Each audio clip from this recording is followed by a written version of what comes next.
Halo, Assalamualaikum warahmatullahi wabarakatuh. Perkenalkan, saya Win Herwina, mahasiswa psikologi dari Universitas Proklamasi 45 Yogyakarta. Hari ini saya akan membahas mengenai konstruk pribadi dari George Kelly. George Alexander Kelly dilahirkan pada tanggal 28 April 1905 di sebuah pertanian dekat Port Kansas, yaitu suatu kota yang hampir tidak diketahui orang, yakni jaraknya 35 mil di bagian selatan dari Wichita. Orang tua Kelly adalah seorang mantan guru. Ayah Kelly merupakan seorang pendeta, dan pada saat Kelly dilahirkan, ayahnya berhenti menjadi pendeta untuk menjadi seorang petani di Kansas.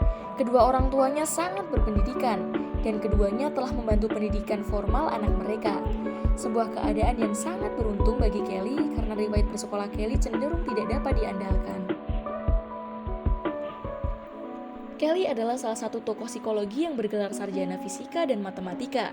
Ia mengawali ketertarikannya pada bidang psikologi karena ia mengikuti tim debat di kampusnya, yang membuat dia selalu memperhatikan permasalahan sosial, dan yang akhirnya menarik Kelly untuk mempelajari itu lebih dalam dengan masuknya dia di University of Kansas, dan memperoleh gelar master untuk jurusan sosiologi pendidikan.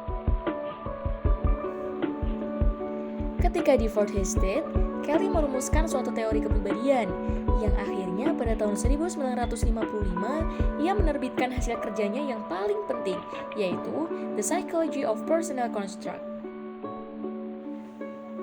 Nah, teman-teman, pasti banyak dari kalian yang belum mengetahui apa itu The Psychology of Personal Construct. Konstruk personal ini merupakan cara manusia menginterpretasikan dan juga menjelaskan suatu peristiwa yang dialami dan pemegang kunci untuk memprediksikan perilaku manusia.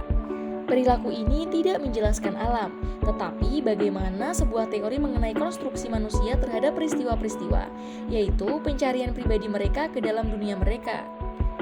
Kelly pada tahun 1955 menyatakan sebuah asumsi besar dari konstruk personal ini sebagai proses dari seseorang diarahkan melalui jalur-jalur psikologis oleh cara-cara ketika orang tersebut mengantisipasi peristiwa-peristiwa.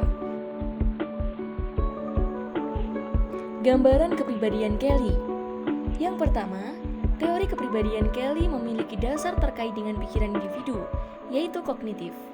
Yang kedua, proses kognitif merupakan pusat kepribadian individu, sedangkan emosi dan perilaku dipengaruhi oleh kognisi. Dan yang ketiga, relasi sosial sebagai usaha individu untuk memahami konstruk personal individu lainnya. Pandangan Kelly terhadap manusia. Yang pertama, manusia adalah saintis yang mencoba untuk memprediksi dan mengontrol fenomena atau tingkah laku. Konsekuensi dari pandangan ini adalah sebagai berikut. Manusia itu pada dasarnya berorientasi ke masa depan. Manusia memiliki kemampuan untuk merepresentasikan atau mengkonsep lingkungan daripada hanya meresponnya. Manusia dapat mengembangkan rumusan-rumusan alternatif teoritis tentang fenomena, menafsirkan dan mengkonstruksikan lingkungannya. Kehidupan merupakan representasi atau konstruksi dari kenyataan, dan kualitas hidup manusia ditunjukkan manusia untuk menciptakan kembali dirinya sendiri. Yang kedua, manusia itu bebas tetapi juga terkurung. Sistem konstruk individu dilengkapi dengan kebebasan untuk mengambil keputusan dan keterbatasan bertindak sebab dia tidak membuat pilihan di luar alternatif-alternatif. Pandangan Kelly terhadap ilmu kepribadian. Struktur kepribadian manusia adalah sistem konstruknya. Kelly mendasarkan teori kepribadiannya pada pandangan tentang ilmu pengetahuan dan karakteristik penyelidikan ilmiah yang implisit. Konsepsinya berimplikasi bahwa semua teori dapat dievaluasi sebagai benar atau salah.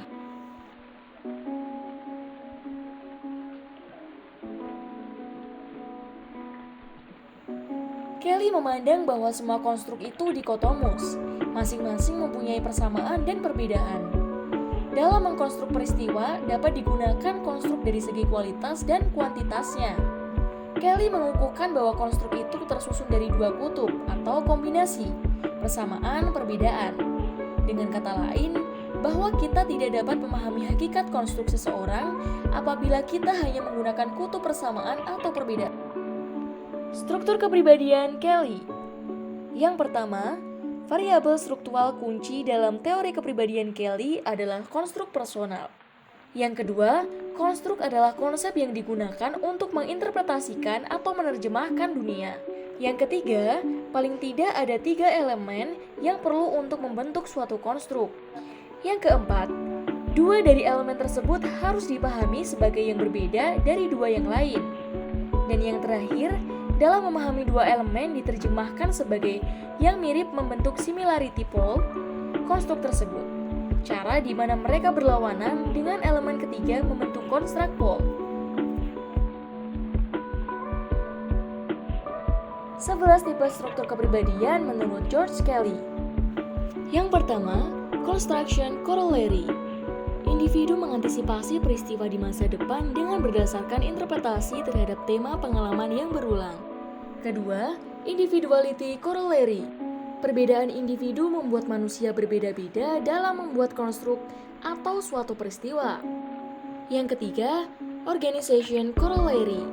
Individu mengorganisasikan konstruk pribadinya dalam suatu sistem hierarki.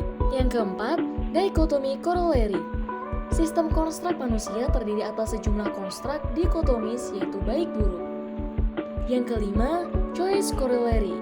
Individu memilih sendiri alternatif dari konstruk dikotomis tersebut sehingga mempertimbangkan jangkauan pilihannya di masa depan. 6. Range corollary.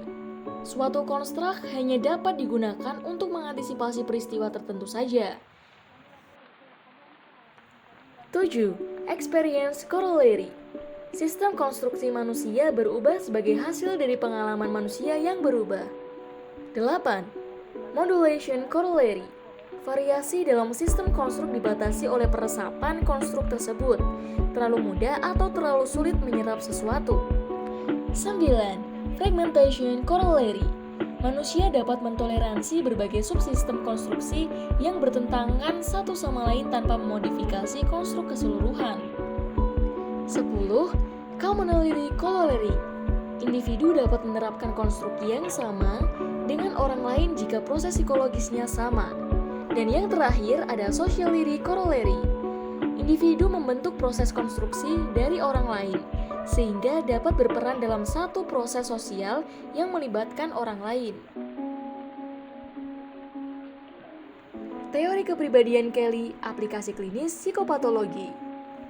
Menurut Kelly, psikopatologi merupakan gangguan respon terhadap kecemasan.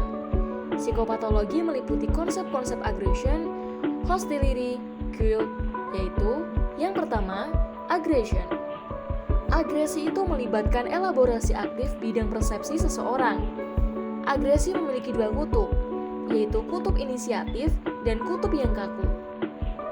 Hostility melibatkan usaha yang berkesinambungan untuk memangsa bukti-bukti yang valid dari yang lain. Hostility digunakan untuk melindungi sistem konstruk tempat individu mencoba untuk membuat orang lain berbuat dengan cara yang sesuai dengan harapannya. Dan yang ketiga ada guilty atau rasa bersalah. Diartikan sebagai kesadaran mengusir pribadi dari konstruk inti. Bagi Kelly, psikopatologi didefinisikan dalam kerangka fungsi sistem konstruk yang terganggu. Senada dengan hal tersebut, perilaku abnormal mengandung upaya mempertahankan sistem konstruk lama meskipun prediksi tidak benar atau ketidakvalidan terus berulang. Selain itu, Kelly mendefinisikan psikopatologi sebagai gangguan dalam menggunakan sistem konstruk terhadap peristiwa-peristiwa. Gangguan dapat diartikan sebagai konstruk pribadi yang digunakan secara berulang-ulang karena perasaan dendam atau benci yang tidak valid. Sedangkan gangguan psikologis adalah gangguan yang melibatkan anxiety dan usaha individu yang diulang untuk membangun kembali perasaan, sehingga mampu mengantisipasi peristiwa-peristiwa. Menurut teori konstruk personal Kelly, kepribadian individu dibangun atas sistem konstruknya. Orang menggunakan konstruk untuk menginterpretasikan dunianya dan mengantisipasi peristiwa. Oleh karena itu, konstruk yang diinginkan oleh seseorang mendefinisikan dunianya. Orang pada dasarnya berbeda dengan orang lainnya dalam konstruk yang mereka gunakan dan dalam pengaturan di antara konstruk pada keseluruhan sistem pengetahuan.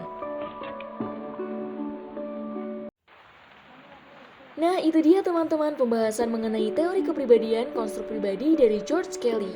Semoga bermanfaat ya. Terima kasih dan ditunggu video selanjutnya. Assalamualaikum warahmatullahi wabarakatuh.